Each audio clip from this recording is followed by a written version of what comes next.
Vamos a leer una vez más las Sagradas Escrituras en el Evangelio según Lucas, el capítulo 16. Y vamos a leer los primeros 13 versículos. Ya lo hemos leído el día de ayer y vamos a volverlo a leer. Así nos vamos compenetrando y consustanciando bien con este pasaje de las Escrituras. Dijo también a sus discípulos: había un hombre rico que tenía un mayordomo, un administrador, y éste fue acusado ante él como disipador de sus bienes. Entonces le llamó y le dijo: ¿qué es esto que oigo acerca de ti? Da cuenta de tu mayordomía, porque ya no podrás más ser mayordomo. Entonces el mayordomo dijo para sí: ¿qué haré? Porque mi amo me quita la mayordomía. Cavar, trabajar, no puedo. Mendigar me da vergüenza. Ya sé lo que haré, para que cuando se me quite de la mayordomía, me reciban en sus casas. Y llamando a cada uno de los deudores de su amo, dijo al primero: ¿cuánto debes a mi amo? Él dijo: 100 barriles de aceite. Y le dijo: toma tu cuenta, siéntate pronto y escribe 50. Después dijo a otro: ¿y tú cuánto debes? Y él dijo: 100 medidas de trigo. Él le dijo: toma tu cuenta y escribe 80. Y alabó el amo al mayordomo malo por haber hecho sagazmente, astutamente, porque los hijos de este siglo son más sagaces en el trato con su semejante que los hijos de luz. Y yo os digo: ganad amigos por medio de las riquezas injustas, para que cuando éstas falten, os reciban en las moradas eternas. El que es fiel en lo muy poco, también en lo más es fiel. Y el que en lo muy poco es injusto, también en lo más es injusto. Pues si en las riquezas injustas no fuiste fieles, ¿quién os confiará lo verdadero? Y si en lo ajeno no fuiste fieles, ¿quién os dará lo que es vuestro? Ningún siervo puede servir a dos señores, porque o aborrecerá al uno y amará al otro, o estimará al uno y menospreciará al otro. No podéis servir a Dios y a las riquezas. Que el Señor añada su bendición a su buena palabra que acabamos de leer. Decía el apóstol Pablo, escribiendo su primera carta a Timoteo en el capítulo 6, versículo 10, porque raíz de todos los males es el amor al dinero.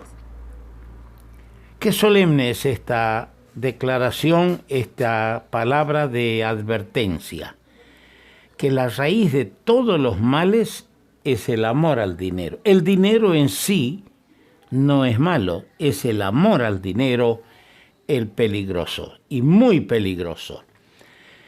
Vamos a tratar de esbozar, es decir, agarrar el meollo de este pasaje leído, reduciéndolo a tres puntos.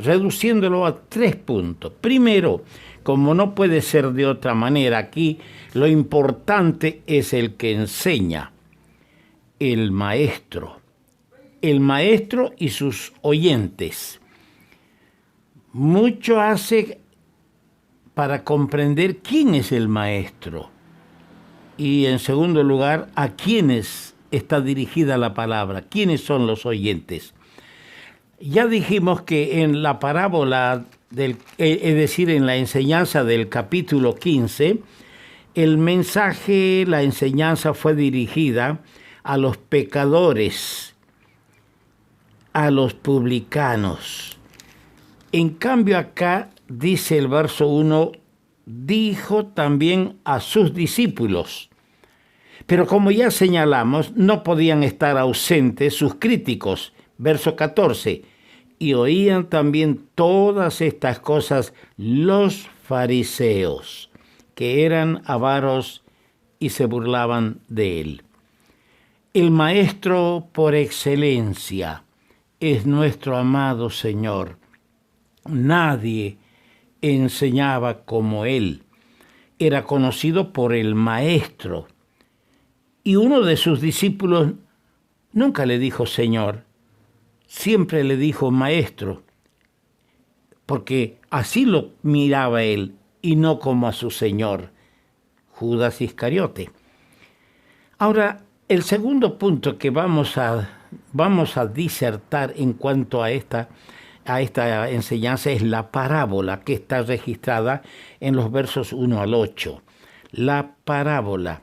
Ahora, ¿qué es una parábola? Muchas veces usamos este término, la parábola. ¿Qué es una parábola? Una parábola es el acto de colocar un objeto al lado de otro, es decir, con el propósito de establecer una comparación entre ambos. Poner un objeto aquí al lado otro y tratar de entender, establecer qué puntos de comparación hay entre ambos. El Señor Jesús enseñó por medio de parábolas. Por lo menos 30 parábolas registran los evangelios sinópticos que fueron dadas por el Señor. Y cuando Él enseñaba, la gente se admiraba de su doctrina, porque les enseñaba como quien tiene autoridad. Cuando pensamos en la parábola, pensamos también en dos cosas. La sorpresa del amo, que es uno de los protagonistas en la parábola, y su resolución. La sorpresa fue cuando le dijeron, no sé si era cierto o no era cierto, pero de que su mayordomo, su administrador, estaba despilfarrando los bienes de su patrón. Había una disipación de sus bienes. Y ninguna empresa camina bien cuando hay funcionarios o empleados que discretamente o sin disimulo hacen un despilfarro de los bienes que no son de ellos, que son ajenos. El amo se sorprendió, pero tomó una resolución drástica. Quiso cortar de raíz este mal del despilfarro, de la disipación de sus bienes. No podrás más ser mi mayordomo. Fue tajante en esto el amo. En segundo lugar, el dilema dentro de la consideración de esta parábola, por supuesto, estamos a grandes rasgos esbozando. Vamos a entrar en mayores detalles más adelante. El dilema del mayordomo y la sagacidad, la astucia del mayordomo. El dilema era que era un hombre acostumbrado a una vida fácil. Dice, cavar la tierra, empezar a trabajar la tierra como un jornalero, no puedo. Por otro lado, me conocen como un administrador y que yo salga a mendigar me da vergüenza. Y ahí tomó con astucia la resolución de hacerse el generoso con lo que no era de él. Él sabía quiénes debían, llevaba una contabilidad en esto. Había uno que debía 100 barriles de aceite y le dijo, mira, yo soy bueno con vos. Solo vas a devolver 50 o vas a pagar por 50. Imagínese ese hombre que le quiten semejante peso de deuda de encima, iba a ser un hombre agradecido. Y cuando el mayordomo, sin trabajo, echado de su trabajo, de su cargo, no tenga que comer, se va a pegar a quien, en recompensa por un acto generoso con lo que no era de él, le daría de comer. En tercer lugar, vamos a ver el comentario de Cristo y la aplicación de la enseñanza de la parábola. Aquí sobresale lo que el Señor dijo en la segunda parte del versículo 8. Dijo el Señor, porque los hijos de este siglo, de este mundo, de esta generación, son más sagaces en el trato con sus semejantes, con sus prójimos, que los hijos de luz. Yo miraba algunas traducciones y no me voy a referir a todas para no confundir ni marear, pero la traducción Kadosh israelita mesiánica traduce esta parte porque los mundanos tienen más astucia que los que han llegado a la luz. Yo creo que esto trae más luz sobre el pensamiento, ¿no es verdad? Para que comprendamos esta sagacidad de este hombre. Pero el Señor hace sobresalir acá que la sagacidad se necesita también en la esfera espiritual. Muchos de nosotros, los creyentes en Cristo, somos sagaces. Yo conozco hermanos astutos, sagaces para vender. Aunque uno no tenga plata, le hacen comprar cuando ellos quieren vender. Pero hermano, si tenemos esa facilidad, esa capacidad, esa sagacidad en la esfera material, ¿por qué no procuramos también desarrollar astucia y sagacidad en el ámbito espiritual para ganar almas para el Señor? Y aquí el Señor hace notar que las posesiones materiales del discípulo, del creyente, las riquezas o bienes materiales deben ser administrados bajo la dirección del Señor. Pero hay otra cosa en este comentario que hace el Señor. Él tiene una plomada divina. Esa plomada divina el Señor la tiende sobre el carácter humano. ¿Cuál es la plomada de Dios que marca lo correcto? El que es fiel, dice el verso 10, el que es fiel en lo muy poco, también en lo más es fiel. Lo muy poco son las cosas terrenales, materiales, los bienes materiales. El que es fiel en eso, también en lo más, en lo espiritual va a ser fiel. Y el que es fiel en lo muy poco, que en realidad en el lenguaje de Dios es poco, la mayor cantidad de bienes materiales. Es injusto. También lo vamos a hacer en las cosas espirituales. El que es injusto en las cosas de poco valor y duración eterna, también lo va a ser injusto en lo más grande, lo más valioso que es lo espiritual. Nuestra presente actitud, hermanos queridos, va a determinar nuestra futura actuación. Pues si en las riquezas injustas no fuiste fieles, ¿quién les va a confiar lo verdadero? ¿Qué actitud asumimos nosotros frente a las cosas materiales, frente al gran desafío que Dios nos hace para decirnos que es hora de trabajar, es hora de ganar almas, es hora de buscar las almas para el reino del Señor? Si nosotros seguimos encerrados, sumergidos en la conquista de más y más bienes materiales, descuidando nuestro trabajo espiritual, vamos a ir de mal en mal y nuestro servicio para el Señor, si es que hay algo, será nulo. Yo veo que en el versículo 13 se definen las fronteras de la lealtad. Ahí están bien definidas. ¿Cuál es? No podéis servir a Dios y a las riquezas. No podéis servir a dos señores. No se puede.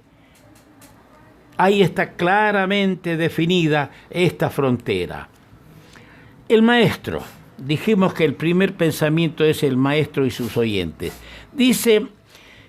Dijo también a sus discípulos, estas enseñanzas acerca del empleo justo y correcto del dinero, o bien de los bienes materiales, también se los puede identificar así, podemos extender